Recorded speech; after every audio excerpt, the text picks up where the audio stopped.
Star ও জি দুই channel একই গল্পকে কেন্দ্র করে আসছে ধারাবাহিক। জিতে তার নাম রানী ভবানীর গল্প, আর স্টারে তার নাম রাজরাজেশ্বরী রানী ভবানী।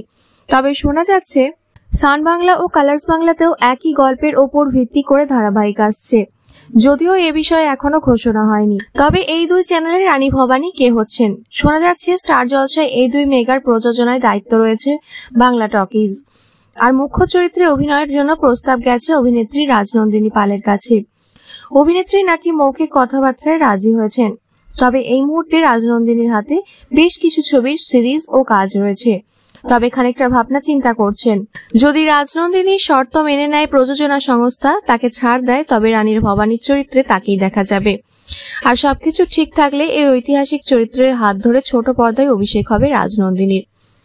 তবে শোনা যাচ্ছে জি এখনই রানী ভবানী অন এয়ার করবে না, কারণ এই মুহূর্তে তারা কোনো প্রতিযোগিতায় যেতে চান না, তাই চ্যানেল কর্তৃপক্ষ থেকে হঠাৎই পিছিয়ে আসা।